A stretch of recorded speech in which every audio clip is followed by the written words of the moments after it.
예, 안녕하세요. 김성원 기술사입니다. 저번에 인사로 동영상으로 인사를 드렸습니다. 첫 번째 주차를 그렇게 보냈고요. 그리고 소방전자제어공학이 어떤 것을 공부를 할 것인가 간략하게 여러분 말씀을 드렸습니다. 이번 시간에는 이제 본격적으로 소방전자제어공학에 대해서 여러분들하고 좀 시간을 가져볼까 합니다. 사실은 이 학문들은 굉장히 어려운 거예요. 그래서 저도 고민을 많이 했습니다. 그래서 김현우 교수님이 좀 부탁을 하고 해서 강의를 할 건데, 근데 어떻게 강의를 하는 것이 좋을까? 이 고민은 지금도 들고 있어요. 어떻든 간에 여러분들한테 또 너무 어려우면 안 되는 부분들이니까 소방하고 적용이 되는 소방전자제어공학 이렇게 좀 이렇게 방향을 설정을 했어요. 그래서 어떤 전자 쪽인데 그 부분도 좀 수월하게 강의를 할 거고, 그리고 또 그 부분들이 어떻게 소방에 적용이 될 것인지, 앞으로 그런 부분들이 적용에 대한 부분들이 굉장히 많아지고 있습니다. 사실은 정보통신을 이야기하지 않고 우리의 미래를 이야기할 수는 없죠. 그렇죠. 그래서 그런 부분들이 있는 겁니다. 그래서 이미 모든 지구상에 있는 모든 세계는 그런 쪽으로 방향이 이미 정해져서 나아가고 있습니다. 심지어 예를 들면 미국 같은 경우에는 유비쿼터스, 그러니까 유무선 언제 어디서나 통신이 되는 어떤 그런 환경을 만들어가고, 그리고 그 유무선이 원활하게 되었을 때는 모든 시스템이 통합되는 쪽으로 가는 방향 쪽으로 틀어지고 있어요. 그 예를 들면 이런 겁니다.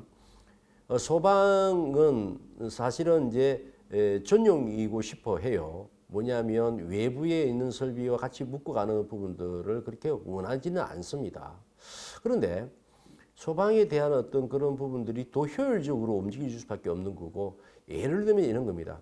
소방뿐만 아니라 이제는 가장 기본적으로 집집마다 전력선과 통신선이 다 가미되어 있어 가지고 이미 들어와 있습니다. 여러분, 개인 집집마다 다 들어있어요. 그래서 거기에 통신과 전력선이 들어가 있다는 이야기는 거기에 있는 모든 설비들을 이제 통합 감시할 수 있고 제어할 수 있는 시스템이 됐다는 이야기입니다. 그 말은 이 소방뿐만 아니라 모든 어떤 시큐리티, 안전에 대한 어떤 그런 부분들, 그리고 에너지에 관계되는 이런 부분들을 다 감시 제어할 수 있는 시스템으로 묶여갈 것 같다, 이런 생각을 해봅니다.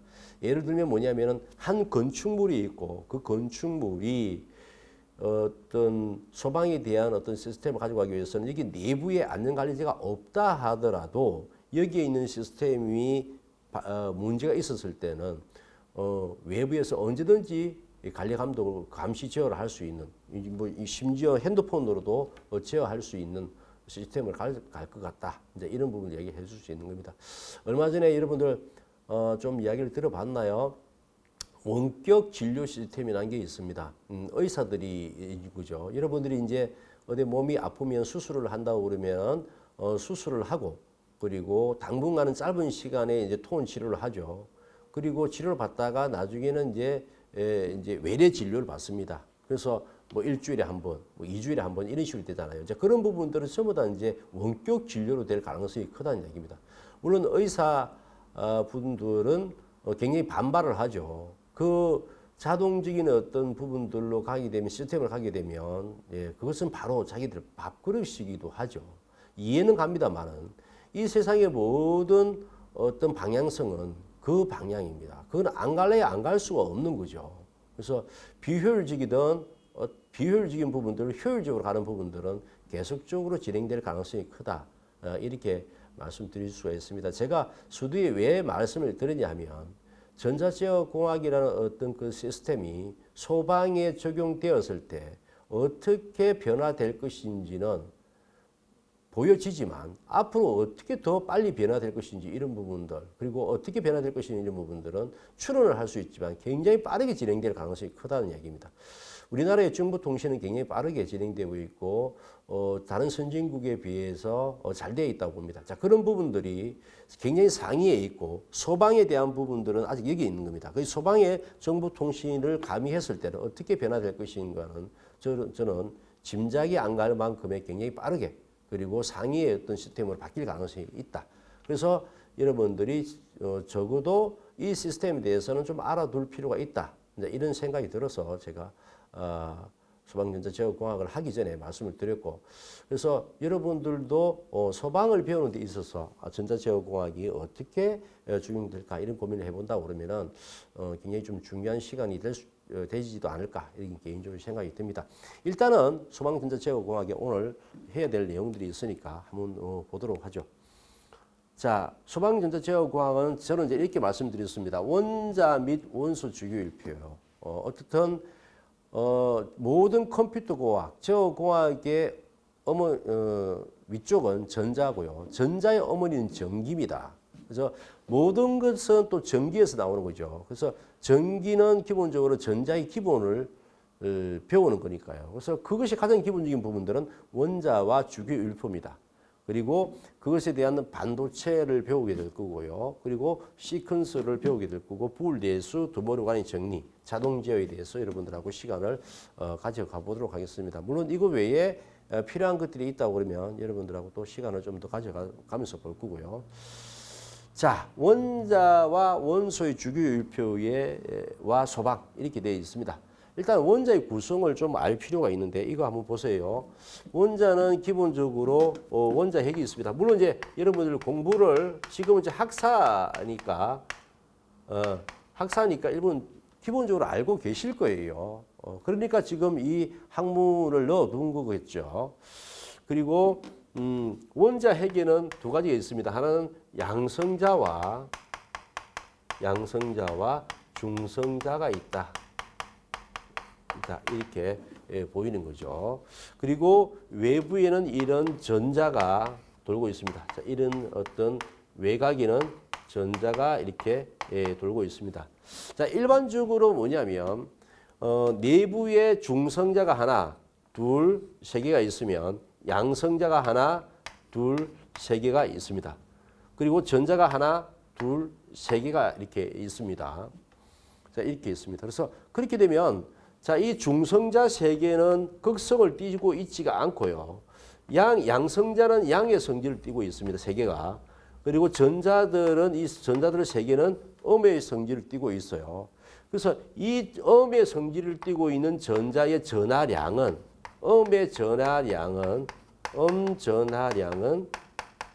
전하량과 양의 성질을 띠고 있는 세 개의 양의 전하량은 동일합니다. 하나의 전하량은 동일하기 때문에 세 개에 대한 전하량과 세 개에 대한 음의 전하량은 동일할 수밖에 없죠. 그렇다고 그러면은 일반적으로 이렇게 구성이 되어 있을 때 이 전체를 봤을 때는 중성 상태가 되죠. 예, 중성 상태가 된다. 이렇게 하는 거죠. 중성이라는 게 뭡니까? 양의 성질도 음의 성질도 띄고 있지 않는 것을 이야기를 하는 거죠. 자, 여기에 양성자와 중성자와 전자가 구성이 있다. 그런데 모든 물질은 양성자와 중성자가 똑같아요. 그리고 중성자와 전자가 똑같습니다. 그런데 중성자가 없는 것이 이 세상의 지구상에 원소 중에서 중성자가 없는 게 하나 있습니다. 그것이 수소입니다. 수소가 그렇다 이렇게 보시면 되고요. 자, 그래서 일단은 원자 핵은 양성자, 중성자, 그 최외곽 전자에는 전자가 흐르고 있다. 그리고 중성자는 극성을 띠고 있지 않다. 양성자는 양의, 그다음에 그 전자는 음의 성질을 띠고 있다. 그래서 세 개 모여 있으니까 전체의 전하량은 띠고 있지 않고 중성 상태를 유지하고 있다. 이렇게 보시면 되겠습니다. 자, 그리고 난 다음에 뒤에 이 중성자, 양성자에 대한 어떤 부분들을 조금 한번 보도록 할게요. 자, 일반적으로 양성자의 질량은 1.672 곱하기 10의 마이너스 27kg입니다. 그리고 중성자의 질량도 1.672 곱하기 10의 마이너스 27kg이고, 그래서 중성자의 질량과 양성자의 질량은 동일하다 이렇게 보시면 되고요. 전자의 질량은 9.109 곱하기 10의 마이너스 31kg입니다. 결국은 이것의 두 개 사이는 1840배입니다. 이것의 차이는 1840배예요. 만약에 하나의 양성자가 가지고 있다는 부분이 있다 그러면은 하나의 양성자와 전자의 질량, 하나의 전자의 질량은 1840배입니다. 뭐가 무겁냐 하면 양성자가 훨씬 무겁습니다. 그래서 일반적으로 이 양성자와 중성자가 가지고 있는 원자 핵이잖아요. 원자 핵이 움직여지지는 않습니다. 전자가 튀어나오면 이 가벼운 전자가 움직여가는 거죠. 그래서 전자가 움직여가는 걸 우리 나중에 전류라고 그럽니다만 그렇습니다. 자, 중성자는 전기를 띠고 있지 않고요. 양성자는 양의 성질을, 전자는 음의 성질을 띠고 있습니다. 그래서 전자와 양성자의 전기량은 1.602 곱하기 10의 마이너스 19승 쿨록이라는 전하량을 가집니다. 그래서 양성자와 전자의 전하량은 1.602 곱하기 10의 마이너스 10승 쿨롱이라는 어떤 전하량을 띠고 있습니다. 자, 이런 부분들 좀 이해하시면 되겠고요.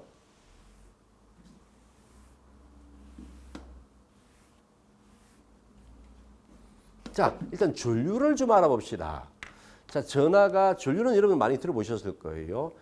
전하가 도선을 따라 흐르는 현상으로 전자의 이동과 반대 방향으로 흐른다고 가정하는 거다. 단위 시간에 흐르는 전하량이다. 이렇게 되어 있습니다. 자, 어떤 도체가 있어요. 도체에 흐르는 어떤 도체는 아주 작은 원자들로 구성이 되어 있죠. 자, 원자들은 전압을 외부에서 전압을 걸면 여기에 플러스가 걸리고 마이너스가 걸리죠. 그러면 이게 전자들은 튀어나가겠죠. 튀어나가서 흘러가겠죠. 근데 이 원자 핵이 무거워서 흘러가지를 않고 이 전자가 흘러가겠죠. 플러스로. 근데 전자가 흘러가는 어떤 그 방향을 반대 방향으로 정의를 해놓은 게 전류의 흐름이다. 이렇게 보고 있는 거죠. 그렇죠? 그래서 전류의 흐름은 전자의 흐름이다. 볼 수 있는 거예요. 정의만 했을 뿐이지. 결국은 전자의 흐름은 전류의 흐름이다. 그리고 전자의 흐름은 전하의 흐름이다. 이 전하는 음전하, 양전하 얘기할 수 있는데 음전하, 전하의 흐름이다. 이렇게 볼 수 있죠. 그래서 이게 전류는 시간에 따라서 전하량이 얼마만큼 흐르는지를 보고 우리는 전류의 크기를 판정한다. 이렇게 보는 거죠. 시간에 따라서 전자가 얼마만큼 흐르냐. 당연히 그것이 전류의 흐름이다. 결국은 전자의 흐름은 전류의 흐름이다. 이렇게 이야기해 줄 수가 있죠. 자, 이런 부분들 전류의 흐름에 대해서 잠깐 보시면 될 것 같고.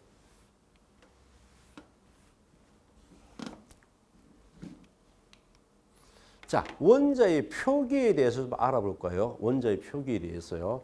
그래서 일반적으로 원자입니다. 어떤 원자입니다. 임의의 원자입니다. 자, 이게 Z예요. 일단 Z부터 먼저 보죠. Z의 크기는 뭐냐면 원자 번호입니다. 수소 같은 경우에는 1이고요. 헬륨 같은 경우에는 2입니다. 그리고 리튬 같은 경우에는 3, 이렇게 되는 거죠. 원자 번호입니다. 자, 이 원자 번호이기도 하고 이 원자 번호는 결국은 뭐냐면 양성자의 수이기도 합니다. 그리고 중성자의 수이기도 합니다. 그리고 전자의 수이기도 합니다. 자, 이렇게 되죠. 원자 번호. 자, 이렇게 알아두시면 굉장히 유용하게 써먹을 수 있을 거예요. 여러분들이. 자, 일단 그렇습니다. 자, 그러면 두 번째요. A요. 질량수입니다. 뭐냐면 A라는 수치는 숫자를 이야기하지만 그 숫자를 나중에는 질량으로 나타낼 거예요. 예를 들어서 뭐냐면 이런 겁니다. 수소는 질량수는 1입니다. 그리고 헬륨은 질량수는 3이다. 그리고 리튬은 질량수는 6개입니다. 자, 이거. 자, 일단은 뭐냐면 질량수가 뭔지 볼게요. 질량수는 양성자수 플러스 중성자수입니다.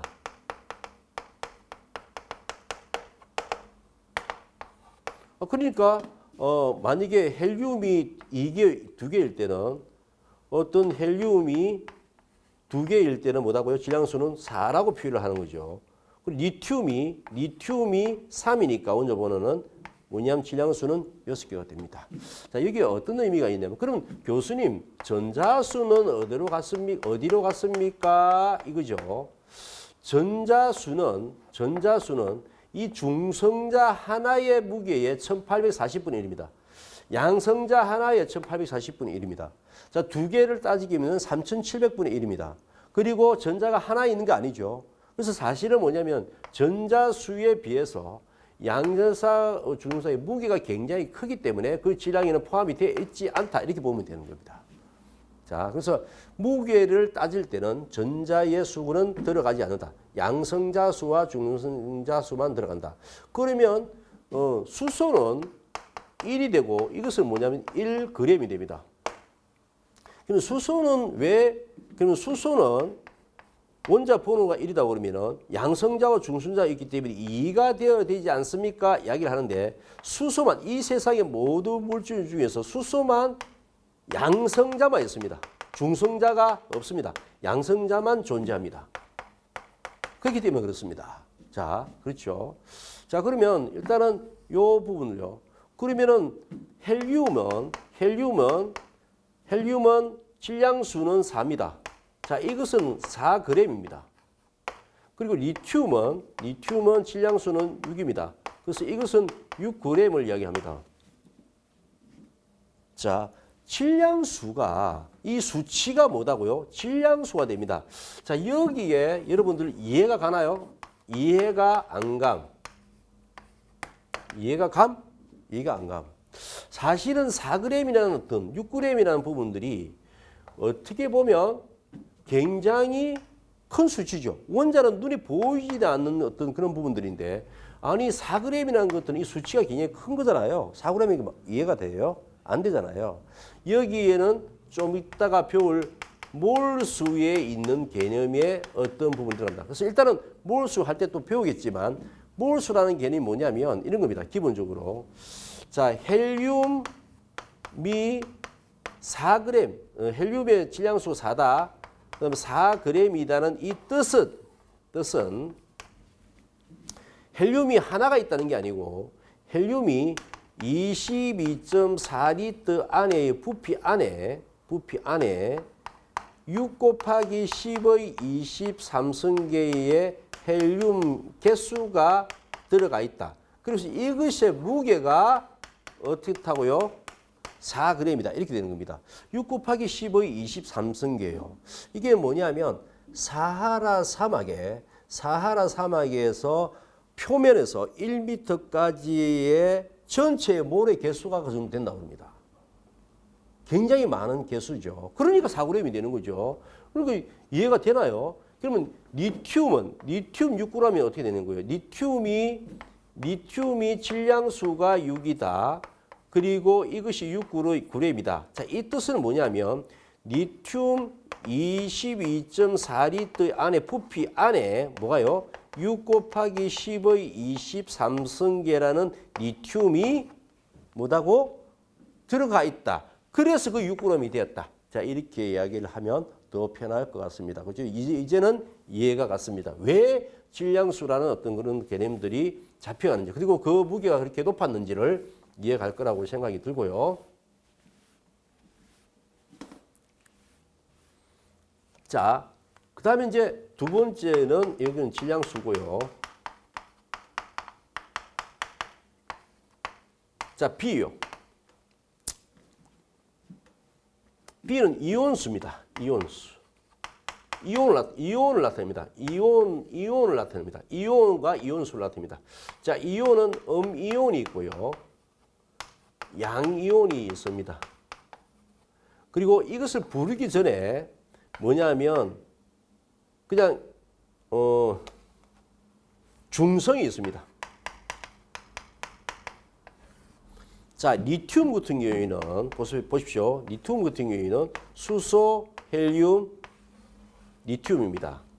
그리고 플러스가 3개, 중성자가 3개 있습니다.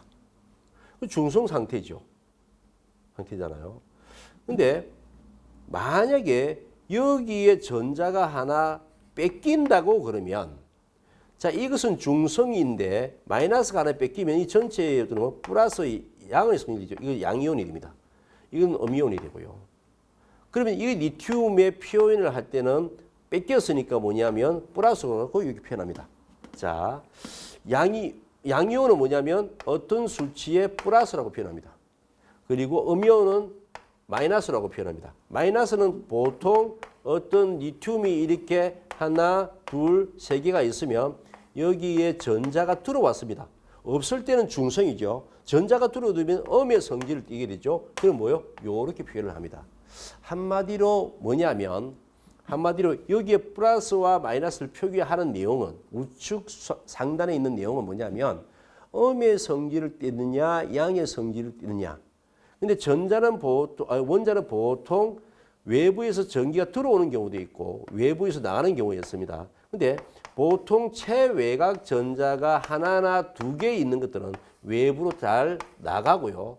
잘 나가니까 양의 성질을 많이 띠고, 그래서 어떤 이렇게 양으로 표현하고요. 어떤 부분들, 자 보십시오. 자, 하나, 둘, 셋, 넷, 다섯, 여섯, 7개 이렇게 되어 있는 부분들은 외부 여기 있는 전자가 튀어나가는 것보다는 외부에서 전자가 내려오는 경우가 많아요. 그러면 이것을 표현할 때는 어떻게든 이렇게 표현합니다. 이거는 음이라고 표현합니다. 그래서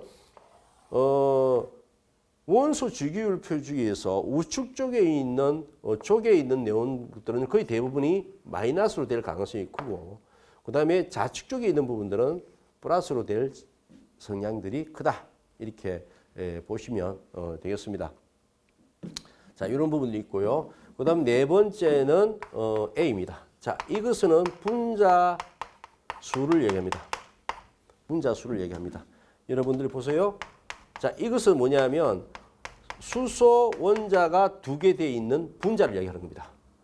그리고 H3는 뭐예요? 수소 원자가 3개가 되어 있는 분자를 이야기하는 거죠. 자, A는 분자수를 이야기합니다.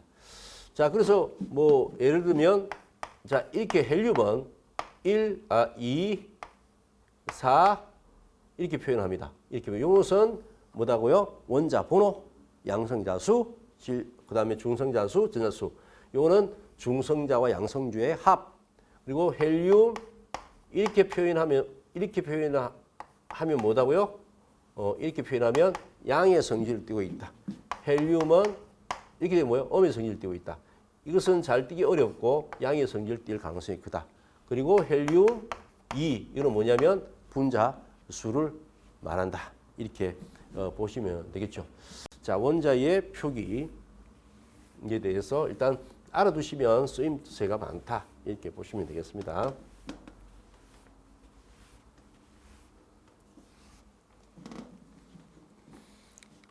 자, 몰의 개념과 아보가드로 법칙입니다. 자, 이거 오늘 요거 하면 하고 여러분들하고 시간을 마치도록 할 건데, 몰의 개념은 뭐냐면, 자, 보십시오. 연필 한 다스 12개를 이야기합니다. 마늘 한 접 한 다스 100개를 얘기합니다. 자, 이렇듯이 뭐냐면 개수를 묶음 단위로 어떤 묶음으로 두고 그걸 단위로 만들어 놓은 게 있습니다. 자, 이런 거죠. 몰은 뭐냐면 몰이란 이야기는 원자 분자의 묶음 단위이다. 이렇게 보시면 됩니다. 그러면 몰은 원자 분자의 묶음 단위인데 몇 개가 1몰이냐? 6 곱하기 10의 23승계가 뭐냐면 뭐다고요? 1몰이다. 이렇게 되는 거죠. 2몰은 6 곱하기 또 2가 되는 거고 3몰은 2 곱하기 3이 되겠죠. 자, 이렇게 되는 겁니다. 그러면 몰이라는 개념으로 보면 어떻게 볼까요? 만약에 수소가 있습니다. 자, 이렇게 되어 있으면 수소는 뭐예요? 6 곱하기 10의 23승계의 수소 개수가 있다. 이렇게 보시면 되고. 자, H2가 있으면 뭐입니까? 6 곱하기 10의 23승계 곱하기 2개가 있다. 이렇게 보시면 되죠. H2 분자가 6 곱하기 10의 23승계가 있다. 이렇게 보시면 되고요. 자, H2O요. 자, 이 앞에 이것을 만약에 1이 있으면 1몰. 자, 2H2O는 뭐예요? 물 분자 2몰이 되는 거고 3H2O는 뭐다고요? 물 분자 3몰이 되는 거죠. 자, 이것은 H2O는 뭐냐면 H2O 몇 개예요? 6 곱하기 10의 23승계가 있다. 이렇게 보는 겁니다. 이것은 6 곱하기 10의 23승계 곱하기 2. 이것은 곱하기 3. 이렇게 되는 거죠. 자, 일반적으로 물은 여기에 있는 물을 분자들을 다 합쳐서 6 곱하기 10의 23승계를 모아두면 소주 반잔 정도의 물이 만들어집니다. 자, 그것이 뭐냐면 18g입니다. 자, H2O 보세요. H2O는 분자 질량은 어떻게 분자 수는 어떻게 분자 질량은 어떻게 돼요? H는 1입니다. 몇 개가 있어요? 2개가 있습니다. 자, 산소는 보세요. 원자 번호는 수헬, 리베, 붕탄, 질산. 원자 번호는 8이죠. 원자 번호는 8입니다. 근데 질량을 따질 때는 어떻게 따요? 양성자 수와 중성자 수를 따지고 된다고 했습니다. 그러면 원자 번호가 8이면 양성자 수 8개요. 중성자 수 8개가 됩니다. 그죠? 그러면 16이 되죠. 플러스 2는 18이 되죠. 자, 그래서 18g이라는 거, 물 분자 18g이라는 이야기는 물 분자가 몇 개 있다고요? 6 곱하기 10의 23승계가 있다. 그것을 물 분자 1몰이라 한다. 이렇게 보시면 됩니다. 그래서 몰에 대한 개념은 알아두시면 굉장히 유용하게 쓸 수가 있다. 이렇게 볼 수가 있고요. 자, 몰을 가지고 아보가드로의 법칙을 가지고 좀 설명하면 되겠습니다. 모든 기체는 그렇게 아보가드로라는 사람이 이렇게 정의를 한 겁니다. 같은 온도, 같은 압력에서 같은 부피 속에 같은 개수의 입자를 포함한다. 한마디로 뭐냐면 같은 온도 압력에서 같은 부피는 뭐냐면 22.4리터예요. 자, 안에 이 부피 22.4리터 안에 뭐가 들어가 있다고요? 몇 개가요? 여기에 분자가 몇 개 들어가 있다고요? 6 곱하기 10의 23승계. 이것을 뭐라 한다고요? 1몰이라고 이야기합니다. 그래서 아보가드로의 법칙은 결국은 부피와 몰의 관계에 있다. 22.4리터는 1몰이다. 1몰은 6 곱하기 10의 23승계이다. 그러면 만약에 44.8리터는 어떻게 돼요? 2몰이 들어가 있다. 이거는 6 곱하기 10의 23승계 곱하기 2개가 들어가 있다. 이렇게 보시면 되는 거죠. 자, 이것처럼 결국 아보가드로의 법칙은 몰에 대한 개념을 모르면 또 어려워지는 그런 부분들이겠죠. 그래서 이런 부분들을 잘 알아봐 두시면 굉장히 유용하게 쓸 수가 있습니다. 그래서 만약에 H2는 어떻게 돼요? 수소 분자가 몇 개 있다고요? 6 곱하기 이게 1몰이니까요. H2O 분자는 물 분자는 이게 뭐예요? 1이 되어 있으니까 1몰이 들어가 있다. 만약에 이 H2O는 물 분자가 몇 개요? 2몰이 들어가 있다. 이렇게 이야기하는 거죠. 자, CO2는 이게 뭐예요? 1이죠. CO2 분자가 1몰이 들어가 있는 거죠. 그래서 CO2가 1몰은 그것에 대한 질량은 어떻게 됩니까? CO2는 C는 어떻게 돼요? C는 수헬, 리베, 붕탄. 그리고 원자 번호는 6입니다. 그죠? 6입니다. 6이면 양성자 몇 개요? 6개. 중성자 몇 개요? 6개. 전자 몇 개요? 6개. 전자는 질량이 안 포함되죠. 요거 12개 포함되죠. 그죠? 12 플러스. 자, O2. O는 수헬, 리베, 붕탄, 질산. 원자 번호는 8입니다. 원자 번호는 자, O는 원자 번호 8. 양성자 8. 중성자 8. 전자 8. 전자는 빼고요. 이 16이죠. 16이요. 곱하기 2입니다. 그러면 12 플러스 32 뭐예요? 44g이 되는 겁니다. 44g이라는 이야기는 뭐다고요? 이것이 몇 개? 6 곱하기 10의 23승계 22.4리터 안에 22.4리터 안에 이 어떤 CO2 분자가 몇 개? 6 곱하기 10의 23승계가 들어가 있다. 이것을 우리는 1몰이라 한다. 이렇게 보시면 되죠. 자, 이렇게 해서 여러분들이 이제 전체를 한번 알아봤습니다. 몰의 개념과 아보가드로의 법칙, 그리고 원자의 표기, 그리고 전류, 그리고 질량 및 전기량, 그리고 원자 이렇게 봤습니다. 결국은 원자에 대해서 여러분들하고 시간을 한번 알아본 거와 마찬가지죠. 다음에는 이제 주기율표를 가지고 여러분들하고 시간을 한번 가져보도록 하겠습니다. 자, 수고하셨습니다.